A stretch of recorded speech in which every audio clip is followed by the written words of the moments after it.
Welcome to the Tao of Pizza, where we feature top logistics leaders, entrepreneurs, and supply chain innovators and share their inspiring stories with a holistic twist.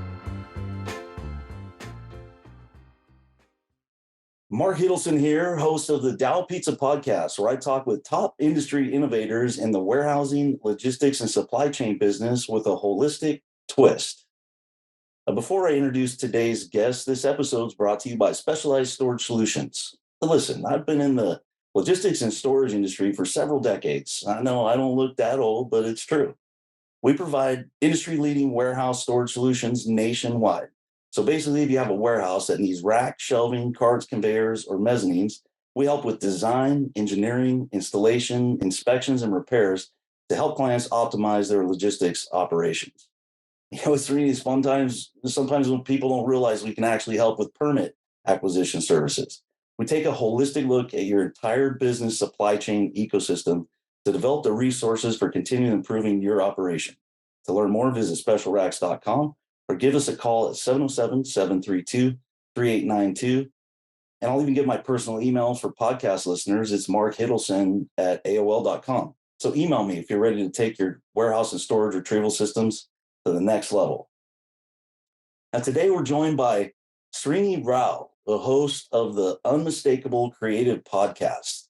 He's a Wall Street Journal best-selling author of 4 books and a curator of insanely interesting people.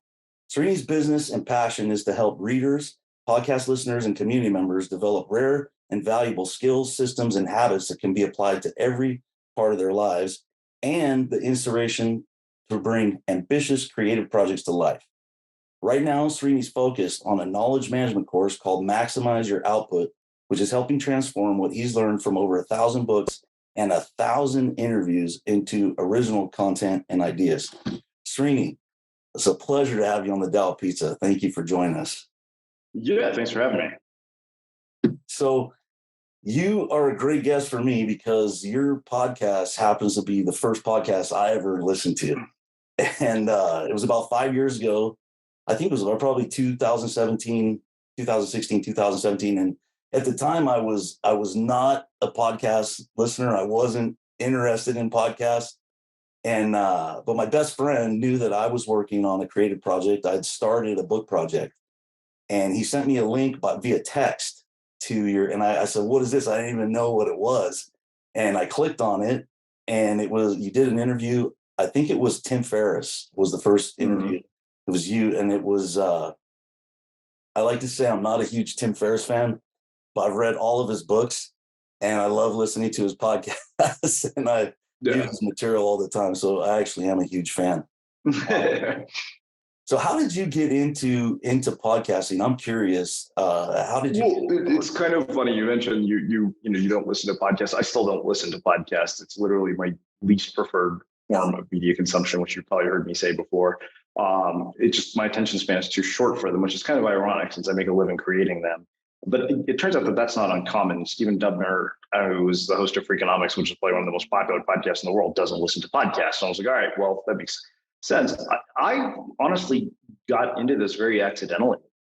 It was really serendipitous, to be honest. So I finished business school in April 2009 with no job. I was literally broke. I had to move back into my parents' house, and I needed something to pass the time because Indian parents are not very tolerant of adult child who's sitting around drinking vodka all day. So after about 2 weeks of drowning my sorrows in vodka and a bit of an ass kicking from my dad, who talked some sense into me, I enrolled in this online course about how to start a blog. My dad gave me the money to do it, and I think there's a couple of reasons I probably took that so seriously. One was I needed to show my dad that I wasn't just screwing around for once because, I didn't want him to think this is yet another stupid harebrained scheme. And so jokingly, my dad is the first investor in Unmistakable Media because he's the one who put up the original money. And that course in a lot of ways was really beneficial because it gave me a structure to start from. And keep in mind, I had been tinkering with blogs and social media and all this stuff prior because I was the social media intern at Intuit during business school when I was an MBA student. And that was 2008, which kind of was the infancy of all of this stuff. where it was just starting to kind of become much more, part of popular consciousness and becoming much more prevalent in the business world. People kind of sensed that something was going to happen in the space that was going to matter, that it was going to influence all of our lives, and sometimes for better or worse at this point. The worst, I don't think we could have anticipated then. Maybe, if you're Cal Newport, you probably saw it coming, but the rest of us aren't as smart as Cal, so we didn't see it coming. But that's a whole other aside. We'll talk about that later.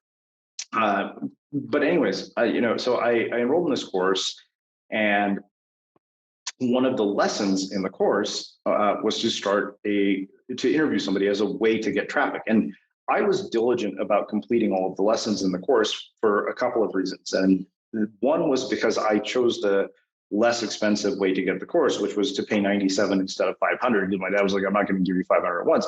So if you chose that, and this actually turned out to be a blessing in disguise. And honestly, I think that if people actually consume courses this way, they would finish them. This is why it irritated me. Even I had a course recently, and people were bitching about the fact that they didn't get the first module, all the modules right away. And it's almost always the people who got all the modules right away that don't finish the course. And that's just the design of sort of, productivity systems anyway. So I would get one module every week, and the modules took less than 20 minutes to complete. So I had a whole week. And so I would implement the lesson. And one of the lessons was to interview somebody as a way to get traffic. And so I took that that lesson, and instead of interviewing one person, I started a weekly series called Interviews with Up and Coming Bloggers. One person referred me to another that referred me to another until I got to about the 13th interview. And it was a guy named Sid Savara. And I emailed him around Christmas time and said, hey, Sid, I'm going to start a multi-author blog where we get all these bloggers together so that we can increase our traffic. And he basically said, that's a terrible idea, and you're not a really good writer anyways. But your interviews are great. And I think that that's what you should do, is you should take the interview series and spin it out into a separate site. And an hour later, he jokingly calls it the Srini reality distortion field, because he literally gave me a piece of advice, and I dragged him along for 2 years. And I replied, I literally mocked up a version of a website with no design skills whatsoever, like whatever limited design skills I had. I called it Blogcast FM, just the first thought that occurred to me. And I replied back, with a mock-up, and I said, is this what you had in mind? Let me know when you want to get started. And, that's why he was like, I give you a piece of advice, and 2 hours later, a week later, I'm literally, setting up a podcast for you, doing work in iTunes. He was like, this is what you call the Srini reality distortion field. And I guess to some degree, I probably do have, a reality distortion field. Like any person who has the ability to execute a vision, you can convince somebody in the world of your way of seeing it. But the thing is that it's been a long, slow sort of road to even get to where we're at. And we're the anomaly of the podcast world. People don't know that. Everybody thinks we're bigger than we are, but we grew slower. We started before everybody else, and we're still smaller. But what we do have is a loyal audience. And, honestly, like, I know this, our content is superior to a lot of the other big podcasts out there. And that's not just me saying that. Like, our listeners have literally said that, Yeah. And the truth is, like, and part of it is not to brag, but like, I go out of my way to do 3 really important things that I think have, given us a level of sustainability. One is that my focus has always been on telling an interesting story. Like, I will sacrifice the metrics anytime for a great story. So it's always, how interesting is this person to me? What am I curious about? Like, do they make me curious, and will our listeners learn something? So our show might not be the biggest one, but you can damn well believe it's one of the most difficult for anybody to land an appearance on purpose. If you've seen my contact form, it literally says, my old roommate, jokingly said, he's like, you turned down more people than Harvard, Stanford, and Yale combined. And I was like, that is going on our contact form. And I did that on purpose because I was getting fed up with publicists who wouldn't take the time to actually listen to an episode. And I was like, listen, I'm doing your job for you. I'm sorry, but this is annoying. And as a person with ADD, I don't need more information that's irrelevant coming into my life. And so I thought to myself, well, what have I learned from Cal Newport? Make people work harder to get in touch with you. So if you go onto that contact form and you say, no, I've never listened to an episode before, it redirects you to a page that says, sorry, we don't accept pitches from anybody who's never listened to our show. And that actually filtered out a lot of the riffraff. It just kind of slip people in. So that's the thing. So I would say it's a combination of a commitment to interesting stories and ruthless, completely non-negotiable standards, regardless of who the guest is. Like, it wouldn't matter if it was Oprah or the Dalai Lama. I would not negotiate. They always say the United States doesn't negotiate with terrorists, and I always say the Unmistakable Creative doesn't negotiate with podcast guests. I've had people test this line. I've had my own former guest test this line, and I said no. Ramit Sethi wouldn't agree to my terms for a second interview, and I was like, fine, we'll pass. I was like, besides, Ramit doesn't need me to reach more people. He has a fucking million people on his email list. I mean, I like Ramit, don't get me wrong, a lot, actually. I think he's great. That's just an example. And his publicist she's the one who caused that. She did such a piss poor job. I was like, you have sent me 60 emails and now we're not going to do this interview. I'm like, one, if this woman ever contacts me, I will tell her, sorry, but whoever you're working with, I will only deal with them directly based on that one interaction. I was like, do you think Ramit would have put up with this level of bullshit? No. Yeah. And the funny thing is, she's not working for him anymore, I don't think, because the last pitch I got for him, which was very recent, was not from her. Yeah. And I've turned down Gary Vaynerchuk multiple times. I was wondering if he'd been, because the ones I've seen, I've seen Seth Godin, who's great. I've seen the Cal Newport, which you kind of have on the highlight reel. Ryan. Yeah, look, I will never let somebody use status as a bargaining chip with me, because that is not how my show works. I'm like, I don't give a fuck about your status. I'm like, I care. I was like, your status means nothing to me. What matters to me is that you're going to give us a story that's interesting and valuable for our listeners. And I can find somebody who will give me a much better story that nobody knows. In fact, this is the thing that, when people introduce me, they always read the introduction and they talk about all the people that I've interviewed that everybody knows. And then right after the introduction, I always say, by the way, of all the people I've interviewed, those are the least interesting. It's the ones that nobody actually has ever heard of. So John Corcoran is an interview, and I don't know if you remember that interview, but John Corcoran is an interview that I listened to on your show, and again, it's 4 or 5 years ago, that really led to me having a podcast. And what I thought was interesting, there were two things about John. Is one, he worked for President Clinton. He was a speechwriter for President Clinton. And the show was about networking. So I've always been a networking guy. The way I built my business and my friendships and my family, it's relationships, it's networking. And so that show, the topic was networking. I said, okay, I want to learn about networking. And he was local in Northern California. So he's in Marin. And I said, this is a guy that, I could introduce if he's working on a project. It's local, so we could work on something together. And what's funny about that is his partner lives in Chicago. And I actually ended up connecting with his partner first because I was in business on Chicago. And I said, hey, I'm interested in Rise 25, the projects you're working on, the courses you're doing. So that podcast ultimately led, and they're the ones that really thought, they looked at my business and they thought a podcast would be great for us. And my audience is kind of the same as you. I'm not trying to expand. I'm trying to attract my top 100 clients and really kind of narrow it down. People, once they see what we do in our company and my approach, there's a narrow, small group of people that we can really impact their business in the best way. So it's similar to your approach. I'd rather. Well, that's the thing, right? Is that we overvalue reach and we undervalue loyalty. Because reach looks impressive, right? But it doesn't matter in the grand scheme of things. Reach is a vanity metric. It's like, okay, would you rather reach 1 million people or have $1 million from 10? I'm like, I think I'd take the $1 million from 10.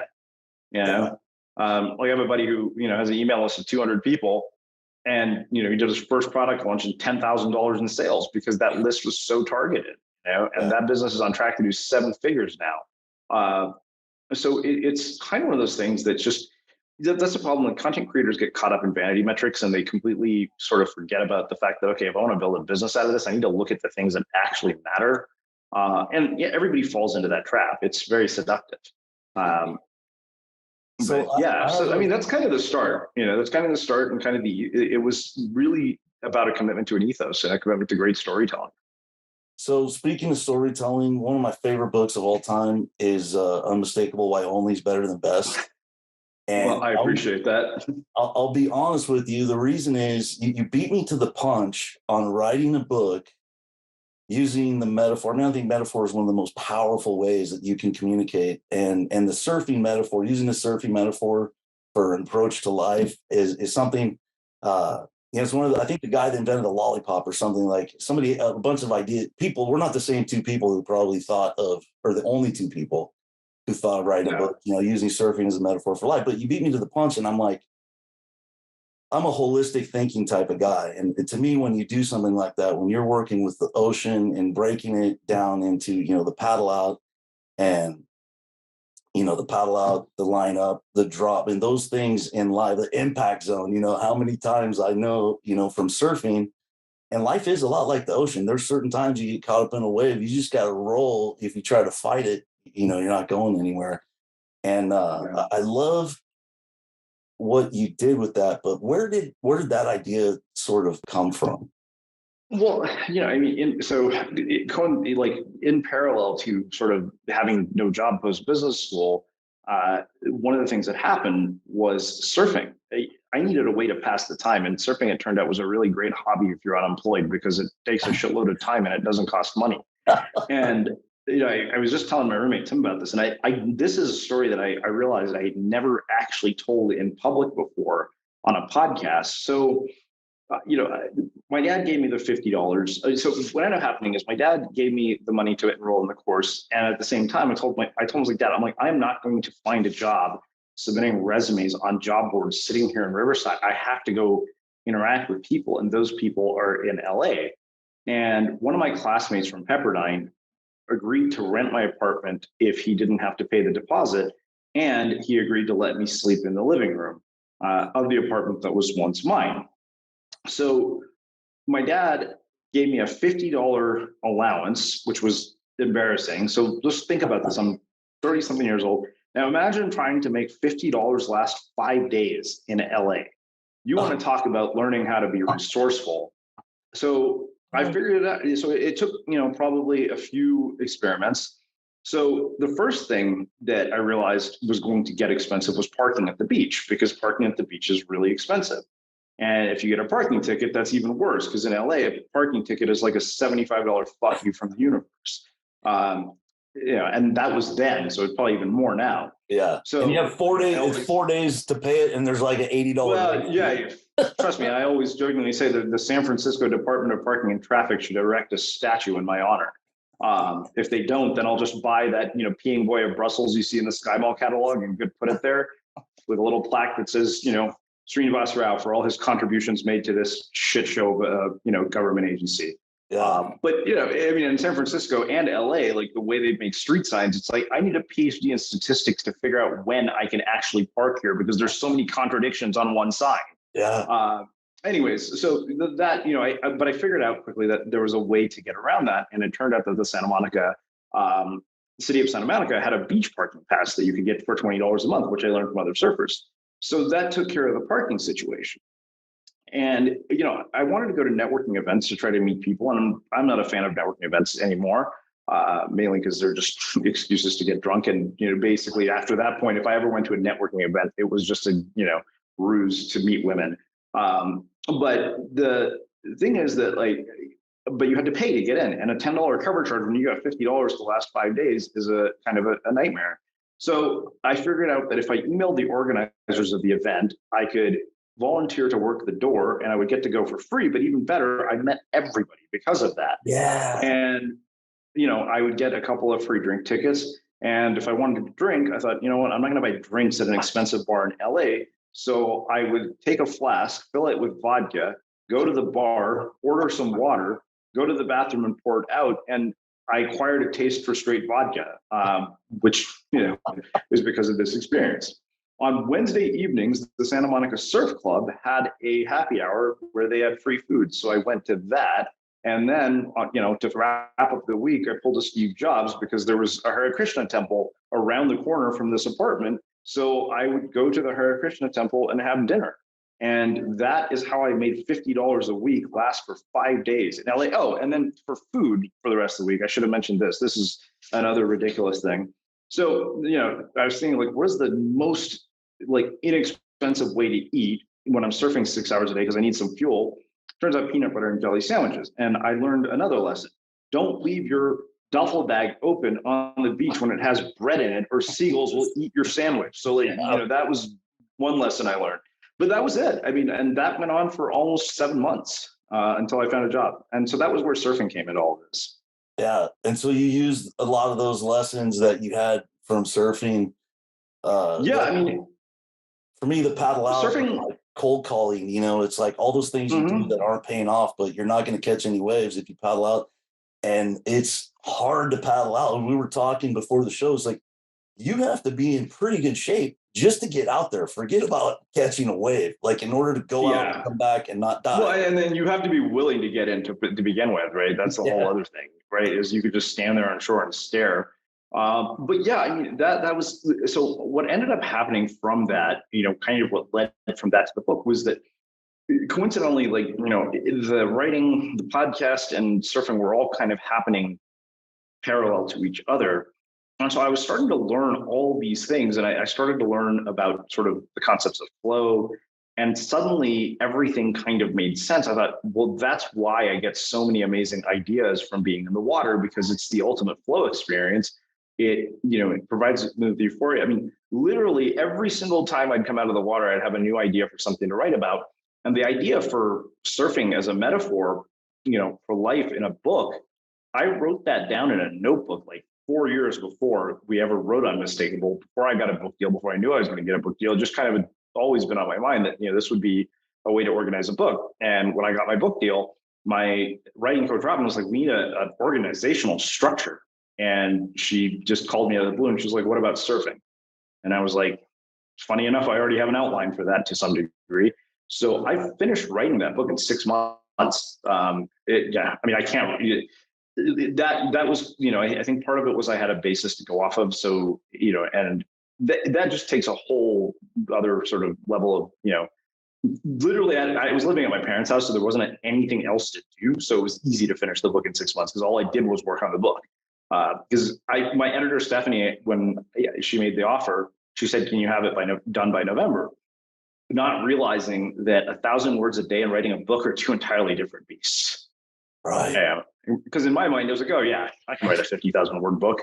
Until I opened the manuscript for the first time, stared at the first blank Google doc and was like, fuck, what have I gotten myself into? But at that point, you got that offer because of you were writing on Medium, right? Were you publishing on Medium? Writing on Medium. So a couple of things happened. So I was writing on Medium. I self-published this book called The Art of Being Unmistakable that ended up in the hands of Glenn Beck, of all people, who I knew nothing about at the time. And so that was like the catalyst.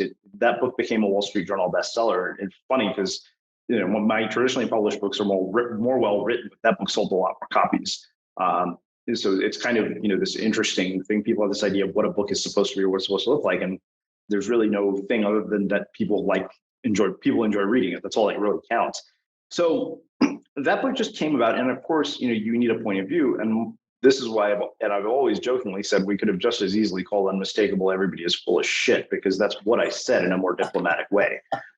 Which is why I've already started mapping out a new book called "Everybody is Full of Shit, Including Me." And we can talk a little bit about that if you want, but yeah. So that's the thing, is that it was a level of sort of discipline. You got to remember, I had a lot of unfair advantages in this entire process that nobody else could replicate. An amazing mentor, great timing. I was one of the first writers on Medium.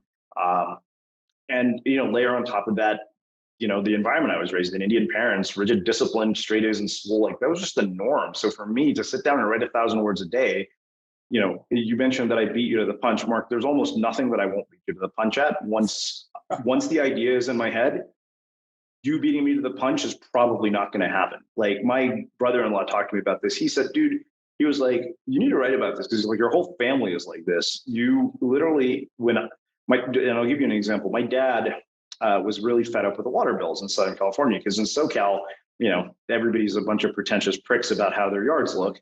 And if you live in a nice community, they're even more pretentious. And like, oh, you need a landscape, so you have to like spend all this money on keeping your lawn looking pristine, because everybody's like, oh, if you don't, my property value is going to go down.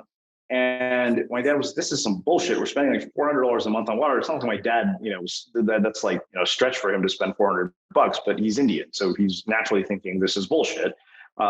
And so instead, what does he do? I think it was Thanksgiving. The thought occurs to him that maybe we could replace all of this with artificial grass, and then we would be done with this bullshit.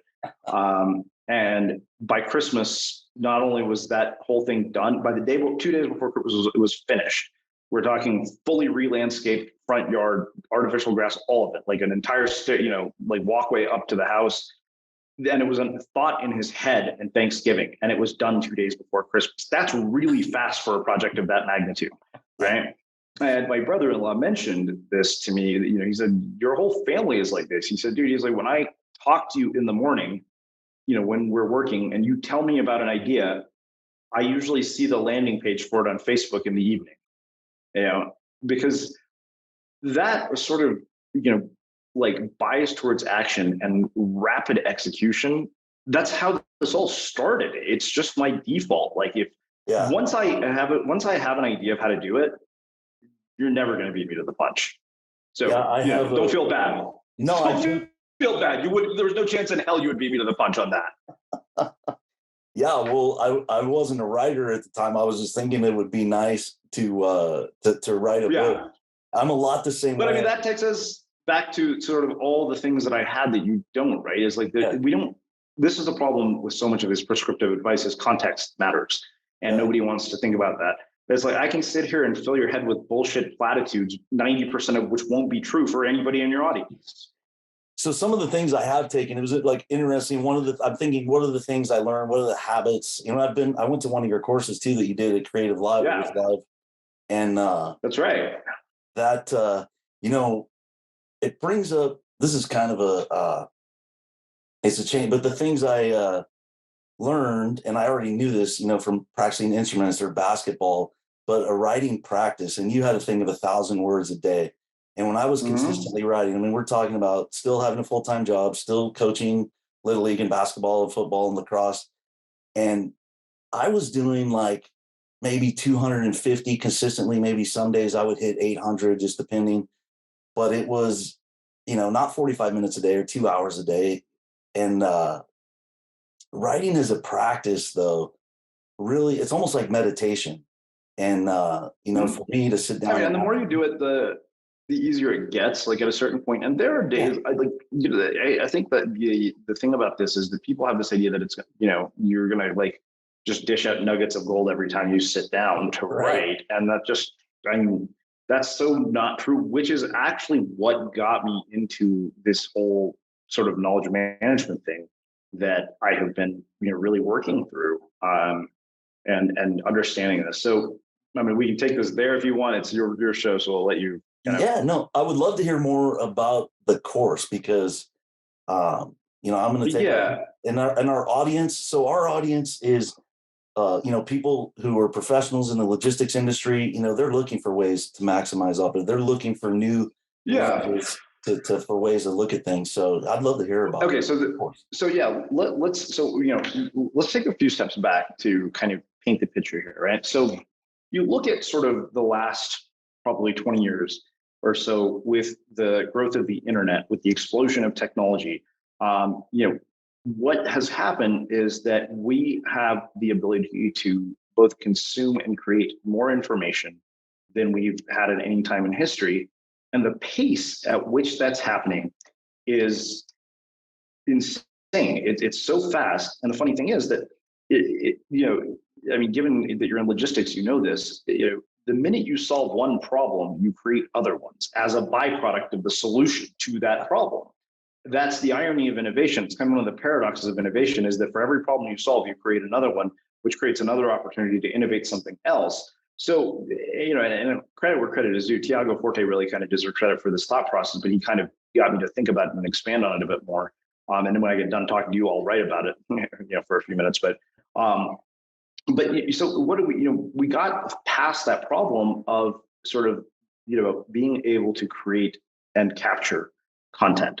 You know, but as a byproduct of rapid, access and the ability to share our thoughts at any moment with, a bunch of people who probably don't give a shit on every platform imaginable, what ended up happening was that now we had another problem, which is how do I organize all of this so that I can actually make use of it or find it or, deal with it. And so then what happens as a byproduct of that is the problem of constant context shift, right? We go to our inbox to find something. We go to Dropbox to find a folder or a file. We go to Facebook to be like, oh, I wrote something there. I need to remember where the hell it is.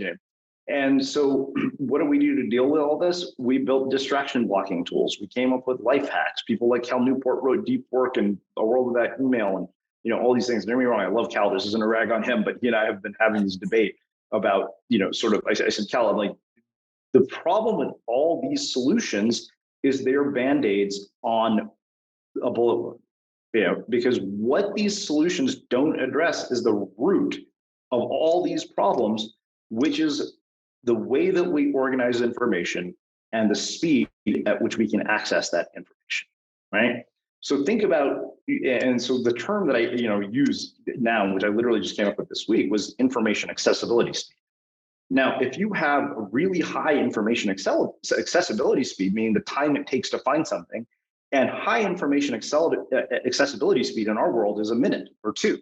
Yeah. A minute or two doesn't seem like a lot, but when you layer on the time, you combine it with the context shifts it requires, and the back and forth multitasking that it leads to, that minute or two to find something creates a compounding effect that literally makes us just beyond inefficient, right? Right. And the funny thing is that this is the way the overwhelming majority of organizations and knowledge workers still work today. That's how, and Cal had a way of describing it in A World Without Email, which he called the hyperactive hive mind workflow, right? So, which is this sort of ongoing unstructured communication approach. Now, think about managing a project, and you're talking with people who deal with logistics, and so this is very relevant because what you guys do is you build systems, right? And you build systems with one purpose, that's to maximize your output. What I'm doing is taking that idea of building systems to maximize your output and applying it to knowledge work. Now, in a standard system to maximize for output for knowledge work, like creative work, if you design a system that doesn't aggregate the flow of information by design from the get-go, you design a system. The very design itself is a bottleneck to the entire system, right? Because the information accessibility speed is so high. To have to go to Dropbox for one thing, to go to a website for another, to go to your inbox for something else, to go to another again. Google Docs. The crazy, well, and then the crazy thing is that what happens is that even in all these apps that we have, like Evernote or Notion or whatever task management tools, the way that information is organized is actually organized in a similar structure. So Tiago Forte makes this distinction between networks and hierarchies, right? And hierarchies are basically what you think of as organizational systems. They're folders and subfolders and files, tasks and subtasks and projects. And and so in a hierarchy, everything is linear. And in a network, nothing is linear. And that's why this is such a complicated, it's such a counterintuitive thing to understand, but when it clicks and the light bulb goes off, it's like superpowers in your hands. So what ends up happening then is that, bit by bit, people are finally cluing into this, which is why you've kind of seen sort of this exodus from Notion over the last probably year or so, where people are ditching it, and Evernote as well. Like, Evernote, I think, is really struggling to kind of keep up with this because the architecture of the system was designed in such a way. This is a great way to, so one of my clients actually put it really well. When I was helping him build some of this stuff out, he said that one of the reasons he took the course was because he felt like he was spending more time managing the systems that manage his information than making use of that information. He's a surgeon who happens to be an author. And I thought that was such a clever, a very succinct way of trying to say what I'm saying. And it's true, right? So if Yeah. you have high information accessibility speed by design, the time it takes to manage the systems that manage your information is going to be very high. And the consequences of that, we've seen, and we've tried to do everything like productivity hacks and life hacks and, books about focus, and every solution you could think of has been created. But what nobody ever talked about was that the root of all these problems is the fact that it takes you so much time and you have to go to so many places to access the information that you need to do your job. Now, as logistics people, you probably appreciate this. That's like going to a different grocery store to buy every ingredient when all you want to do is make a fucking peanut butter and jelly sandwich. It's the height of stupidity. But again, like I only recognize this now because I was turned on to this, by accident. So I just happened to be browsing YouTube and I found this lecture called How to Take Smart Notes by this guy, Sanka Ahrens, who wrote a book called How to Take Smart Notes. And when I came across that book, he told this story about a social scientist named Nicholas Luhmann, who was a professor. Nicholas Luhmann created this note-taking system called the Zettelkasten, and it was all on a bunch of index cards, right? But the thing is, the way he took notes made those notes 1,000 times more useful, because what he would do is while he was reading, like the rest of us, he would highlight and underline passages or whatever it is that we do in those days. And then after he was done, this is where, and the thing is, that's where taking notes ends for most people. They highlight a bunch of passages. They, might snap that into Readwise, or they might just export their Kindle notes and then store it in a database somewhere, and that's it. That's the extent of which their note take, and that's where it ends. You're not actually doing anything with that. You're literally just collecting information. You become a collector of information as opposed to a creator of knowledge. And obviously, as somebody who creates content, I wanted to be the opposite of that. So when I saw what the output was, I was like, wait a minute, this guy wrote 50 books in his lifetime and published 500 papers and finished a PhD in a year. And he was, as a lawyer, at some government agency in Germany. And so naturally, I was very intrigued. So I started really digging into this idea of smart notes. And I was like, wow, this explains why I got such piss poor grades in college. And it also explains why people are so unproductive, why people don't get more out of their knowledge. But the more that I dove into that, the more I started to really kind of look at this idea of thinking in networks, right? And so one of the things that you have to understand is to think, in order to understand, the idea of network thought, you have to understand how information is organized in your brain. So in your brain, information is not organized in a hierarchy, it's organized in a network. So for example, if I say the word prom, you literally can recall every single thing you associate with that word with literally no friction. You don't even have to think about it. And you can also recall all the memories that you associate with all the things you associate. So for example, I'll give you, I was talking to Daniel Levitin, who wrote a book called The Organized Mind. We're talking about the impact that music has on memory. And in that moment, it triggered the memory of my 7th grade basketball team, the Van Halen song Jump, because my coach basically let us come into the gym for our last game like an NBA team. And, we had this fancy entrance with Van Halen's Jump playing. So every time I hear that song, my mind goes to that game.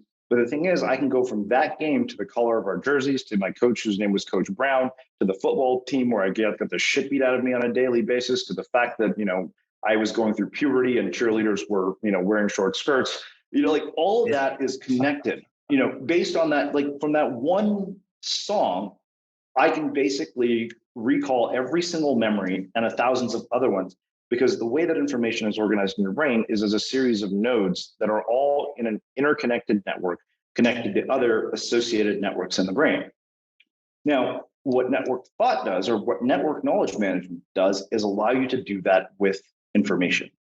So the ability to retrieve knowledge with zero friction, the ability to make connections between ideas, the ability to capture ideas with no disruptions to your workflow, without ever having to remember where you put anything, what you titled it, how you tagged it, any of it, none of that. All of that goes away. So literally everything that causes all these issues goes away. Now, naturally, as somebody who has access to more knowledge than probably the average human being will ever be exposed to in their lifetime, simply just because of the job that I have, not because I'm any more intelligent than anybody else, but the nature of my work is that I have an encyclopedia of so much random shit in my head, 1,000 books and 1,000 interviews. Right. I wanted access to that information because the thing is, I always jokingly say, I was like, if I could actually implement this advice, I'd be a billionaire with six-pack abs and a harem of supermodels. Yeah. I'm not, and I probably never will be. But it just got me thinking about what would be possible if I could actually access this, like in the same way that I can access everything that is already inside my head. And that's kind of how this started. Because the thing is, once that knowledge is externalized, just think about the ability, because in your brain, you can only store so much. And not only that, your brain is terrible at remembering details. What your brain is good at is the few things that the human brain should be used for. But the way that we use our brains is the equivalent of somebody buying a Ferrari and only driving it in a school district where, school zone where the speed limit is 25 miles an hour. It's like, why are you buying a Ferrari? Just walk. Right. It's such a waste of brain power. That's why I think that, we're very kind of at a tipping point. So, I recently just wrote this article titled How to Upload Your Brain to the Internet, because Gordon Bell, this researcher at Microsoft, he did this project called Life Bits.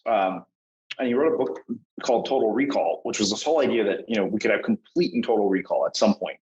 And the thing with Bell at the time, when he started this project, his biggest issue was how to organize all of this so that he could retrieve it when he needed it. So if you think about that, right, let's say that somebody said, okay, you know what, Mark, we can't upload your brain to the internet. We're going to plug a USB cable into your ears, and then all will be uploaded to a Dropbox folder. Do you know what a disaster that would be? Like, you wouldn't be able to find anything. Yeah. You wouldn't. And that's the idea, is that if you can organize information and knowledge in the same way that it's organized in your brain, then you have capabilities to create at the speed of thought. And the main difference is, unlike the networks that are in your brain, you have to build all of these networks from scratch by basically building the brain itself. It's kind of like you're building a brain. It's like a version of you that has amnesia, and you have to restore the memory, which I realize is like, well, memory. So I've studied. So I've got my master's degree in holistic health education, and I've always been a memory freak. So probably since I was in junior high, because I was in the math Super Bowl. So I was always learning memory tricks or ways to do word problems, or things to just get through things quicker. And Sherlock Holmes has this thing where he's got this file system that he goes through, and everything's in files. And what's interesting, there's been studies that shows that filing system way of memory is it's super effective. And if you try to mix it with neuroscience, like, that's not how your brain works at all. Your brain doesn't have these filing systems, but that imaginary system that you create, it does help, but it has nothing whatsoever to do with the neuroscience behind memory. And they really, as far as I know, a lot of the studies, they really don't even know, where memory exists. A lot of it's in your body, the smell, there's other things. Yeah, that's the thing. Memory is contextual, so you need context in order to create memory. So, and that's the thing. So that the whole idea behind this was to create, a contextual, sort of neural network of knowledge that I could access in a way that I never could before. And so, like, the things that used to take me, 3 weeks, I can do in 2 hours now. There are things that used to take me, that would have taken me an hour, I can do in less than a minute. So what are some of the practices, or and can you just enroll in this, or is this something that's only every night? Yeah, absolutely. So no. So we have a self-paced version of the course that you can get at maximizeyouroutput.com. Okay. And so that actually carries you through all of this. Like, it goes through the whole thing. We'll probably do a new cohort pretty soon. I have to start charging higher prices at this point. I just don't have the bandwidth. I also do this, for clients one-on-one. As well. Like, I do build a second brain in an hour inside of Mem, which is the app that I use for all of this. And I also have a YouTube channel with free tutorials as well, where I publish tutorials every week. So needless to say, that's probably why I haven't been surfing as much, because I've been working. Right. That's what you said. You've been really putting some hours in. So this is the thing, it's because I know where this is headed. Like, that's the thing with Unmistakable. I didn't have a clear path to, like, okay, I know how I'm going to turn this into a business and make money off of it. With this, within a month of starting it, I was making money off of it. So I know that, So I like, so there's you've always been open to feedback, and I like that. So I wanted to share something that was kind of a rub with me, and I've always wanted to ask you. Yeah. When I read your writing, sometimes you like to say, this isn't new age bullshit. And I always cringe a little bit because, I've spent a life of looking at everything new age and kind of getting the bullshit out of it, because there is bullshit out of it. But there's a ton of good stuff. And yeah, look, well, okay. So this is it's okay that you bring this up. Like, it's funny because my old roommate Matt was like, Srini, he was like, half the stuff that your own podcast guests teach you would qualify as what you were calling new age bullshit. And I agree. Like, there's a grain of truth to that. I think that what my sort of take on this is that I feel like there's sort of a lot of nonsensical, stuff, because you live in a place like Encinitas, you will run into people where you have conversations with them. And I'm like, why the fuck do you talk? I need a translator to understand what you're talking about, and you speak English. It's that kind of new age bullshit that I'm talking about. Right. That to me is kind of the where I'm, what I mean by new age bullshit. It's not necessarily, the stuff that, we think of as like, okay, like I said, I mean, you could very easily say a lot of the stuff my own guests teach would go into the category of what I've often referred to as new age bullshit. So I think part of it, and we literally had a guy who taught, who wrote a book called The Life-Changing Science of Detecting Bullshit on the show. And so he had a really good way of putting this. He called it pseudo profundity, things that sound profound and mean nothing. Right. Right. And then there are a lot of people who've made a fortune off of that kind of shit. Yeah. So we're winding down. There's another. I looked at your in your website, and I'm always following your work. But there was something you wrote. I don't know if it was the about page, but it was somewhere. But it was basically like, life is too damn short to spend living up to other people's definition of success. Let go of old stories, take off your masks, throw away labels, and become the best version of yourself that you've always wanted to be. Something like that.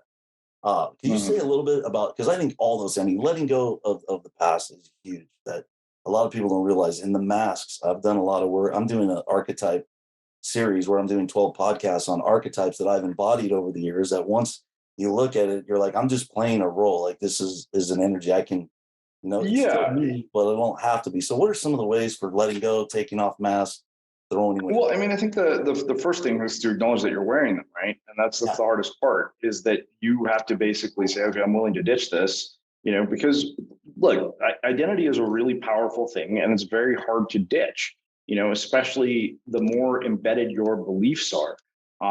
This is why I said, like, the next book I write will be titled "Everybody is Full of Shit, Including Me," because that means that I have to be willing to question, some of what I believe is true. In fact, I wrote the introduction, I said, that in the introduction, I say, if you want to get the most out of this book, I want you to consider the possibility that everything that I've written here is total bullshit, because it might be for you. And I think that we should do that. I think we should do that with everybody. I think no matter who the person is. But the problem is that, go back to that idea of defining what it means to be successful. And our definitions of success are so influenced by the world around us and the people we're exposed to in the culture and media that influences and shapes our thinking. And so what happens as a result of that is we don't actually have our own definition of success. And often we just trade in one person's version of success for another, which we mistake. So it's like, oh, Tim Ferriss 4-hour work week. It's like, that's Tim Ferriss's definition of success.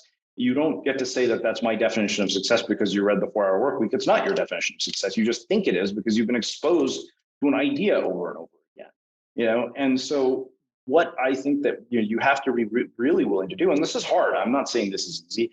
All of us are influenced by the people around us. Like, I'm not any less susceptible to any of this than you are or anybody else is. Like, I'm susceptible to it because of the culture that I grew up in.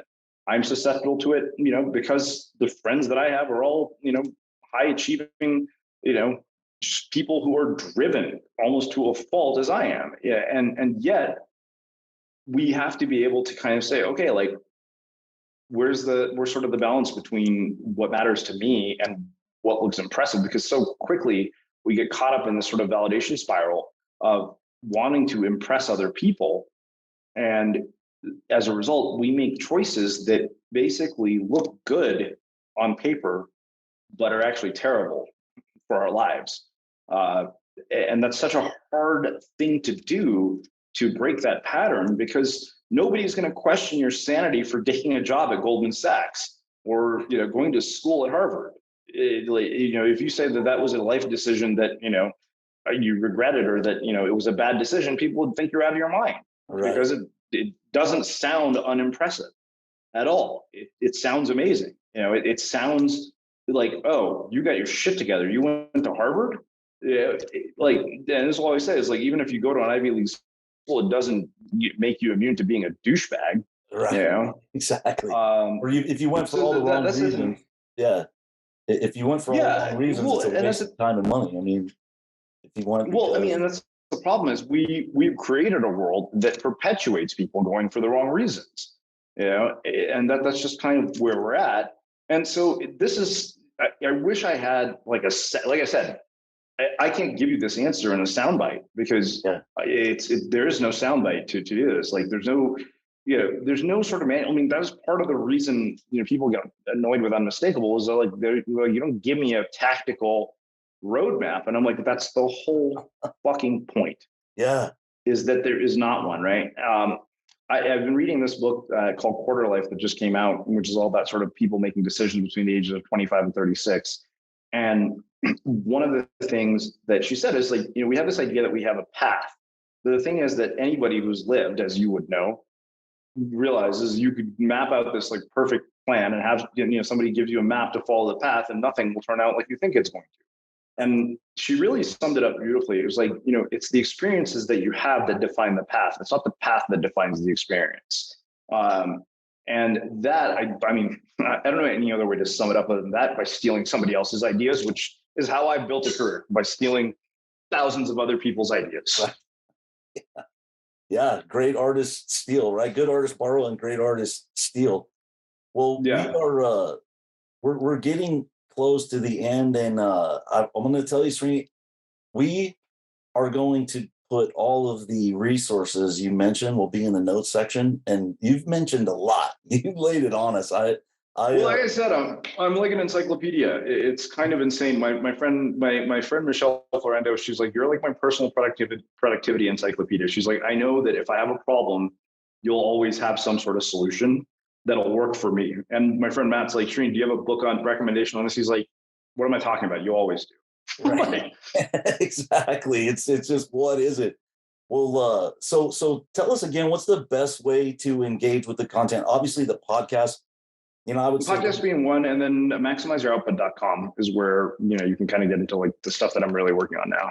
And we will have a link to that in the show notes and all the books. And I wanted to ask you, because I know Audience of One is another book you wrote, and I'm missing one of what's the other book that I'm missing? Unmistakable, Audience of One. That was the other one. They're self-published books, so those are the two. Don't worry about the other ones. Okay, awesome. You can't even buy one of them anymore, apparently, unless you're willing to spend like $600. Nice. So I'd say grab a copy of Unmistakable. We'll have a link to that in the show notes too. And I wanted to ask you one last question. I have a practice what I do. It's funny. This has to do with memory too. I memorize. I have a gifted memory. It's one of the things that it's almost a curse. Like, I still know phone numbers of girlfriends from junior high. But if I follow work, like I follow the Unmistakable or a lot of books I've read, 7 Habits or 9 Drivers, I'll memorize it. And I memorize. And when I try to, or the 4 Agreements, if I'm trying to memorize and I can only think of 5 or 6, and I can't think of the last one, I'll go and look it up. And usually I find like if I can't remember it, that's part of my life where I kind of need to look in that area, right? It's like, what do you look at? So when I was preparing for this, I went through the paddle out and a lineup and the drop and the impact zone and the ride. And I was like, is that it? Is that it? And I grabbed the book. It's right behind me on my shelf. And I'd forgotten about the Stoke. So tell me something about the Stoke, or share something, what does that mean? And I mean, I think that it kind of, it's like, that's what I'm missing right now. It kind of just like, it sort of, piggybacks right off of the previous answer that I gave you, right? Which is, what is the point of all this? it's so that we have joy and meaning in our lives. Yeah. Ultimately, what else is there, right? You're going to be here for a while. Do you want to look at it as, a time that was shit? And you know what, like, look, I'm not a Pollyanna, life is great, see the world through rose-colored glasses person. You know that. I'm as realistic as it gets. Like, I always you're not a toxic positivist. Like I heard about toxic positivity, and I was like, man, I think I'm a toxic positive because I do. Yeah, no, that's definitely not me. So like, I would say what I am is a combination of rational optimism and optimistic realism. Yeah. Those are the two. So it's, and part of that is I've had to learn that, through experience. And part of that is to, control my own emotions. But, really often it's those people who are like just excessively toxic positivity, ironically, is a recipe for a lot of mental health issues. Right. Because you're not in touch with reality. Yeah. Well, yeah, you have such high expectations that inevitably you're going to be disappointed. Yeah. And I think the labels are tough too, because there has to be a tension. I read this quote, it was awesome, because it was like, a pessimist will complain about the wind. An optimist will be hopeful that it's going to change. Will a leader just adjust the sails? So whether you're optimistic or pessimistic, it really, either one, they're just kind of, everybody kind of it falls in that. But really, do you adjust your sails? Like, do you adjust your sails is the key. Exactly. So you've this has been such a pleasure, and talk about joy, Srini. This project that you're really an inspiration for me even having a podcast. I appreciate your work. I've read it. I'm gonna have our staff engage with the maximizeyouroutput.com. This has been an absolute pleasure. Thank you so much. My pleasure. Yeah, totally. Glad. Thanks for listening to the Tao of Pizza podcast. We'll see you again next time, and be sure to click subscribe to get future episodes.